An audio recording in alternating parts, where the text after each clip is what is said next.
వాతావరణం అంతా భీకరంగా మారుతూ ఈదురుగాలులు వీస్తూ ఉన్నాయి. ఆ గాలి చేత చెట్లు కూలిపోయే విధంగా ఊగిపోతున్నాయి. గూటిలో ఉన్న ఆ పక్షి బయటకు వచ్చి తీక్షణంగా చుట్టూ ఉన్న వాతావరణాన్ని పరీక్షిస్తూ ఉన్నది. చుట్టూ ప్రళయం ముంచుకొచ్చే విధంగా ఉంది. కానీ తనలో ఎనలేని ప్రశాంతత. బలమైన గాలులచే చెట్లు ఊగుతున్నాయి. మరికొన్ని చెట్లు కూలుతున్నాయి. అయినా ఆ పక్షి కలిగి ఉన్న ప్రశాంతత చెక్కు చేరడం లేదు. బలంగా వీస్తున్న గాలులు, కూలుతున్న చెట్లు తనను కదల్చలేకపోయాయి.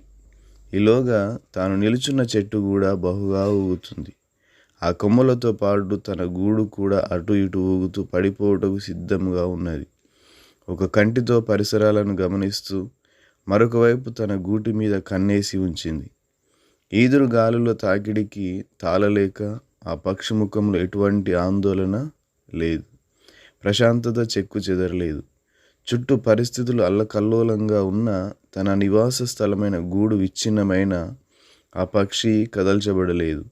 తన గూటిని నేలమట్టం చేసిన ఈదురు గాలులను చూస్తూ ఆ పక్షి చిరునవ్వుతో ఇలా అందట, కూల్చు, నా నివాస స్థలమును నేలకు కూల్చు, ఆ చెట్టును కూల్చు, అయినా నేను భయపడను. ఎందుకంటే నాకు నా దేవుడు రెక్కలు ఇచ్చాడు కదా.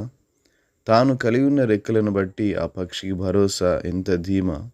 ప్రియమైన దేవుని బిడ్డలారా, నీ నివాస స్థలము అనగా గుడారము, నీ ఆత్మకు నివాస స్థలమైన నీ శరీరము ఏదో ఒకరోజు కుప్పకూలి మంటిలో కలవకపోదు. అప్పుడు నీవు మరణానికి భయపడని అవసరం లేదు. ఆ పక్షి వలె ప్రతి క్రైస్తవుడు నిర్భయముగా ప్రశాంతముగా జీవించవచ్చు. కారణం, క్రీస్తు మరణించి మరణాన్ని గెలిచి పునరుద్ధానుడయ్యాడు గనుక మనకు పునరుద్ధానము అనే రెక్కలు దయచేశాడు. మరణం ద్వారా మన శరీరము కుప్పకూలిపోయి మంటిలో కలిసిపోయినా మనం భయపడని అవసరం లేదు.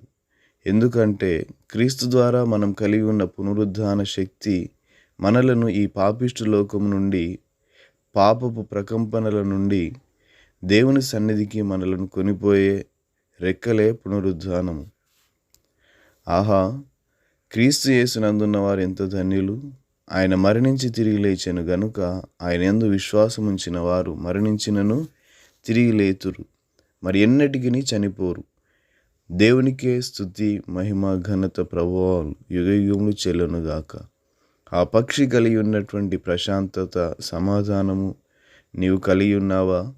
లేని ఎడల నేడే క్రీస్తునందు విశ్వాసం ఉంచి ఆయన అనుగ్రహించు పాప క్షమాపణను పొందుకొని నిత్య జీవమునకు వారసుడిగా నిన్ను నువ్వు దేవునికి అప్పగించుకొని,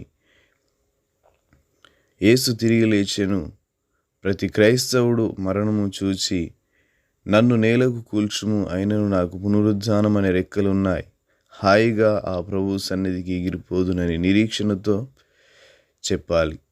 మరి నీవు అటువంటి నిరీక్షణ కలిగి ఉన్నావా? ఒక్కసారి ఆలోచన చేద్దాం. ఈ చిన్న సందేశం కనుక మీకు నచ్చినట్లయితే మా యూట్యూబ్ ఛానల్ని సబ్స్క్రైబ్ చేయండి. అనేక మందికి ఈ మెసేజ్ని ఫార్వర్డ్ చేయండి. అందరికీ వందనాలు.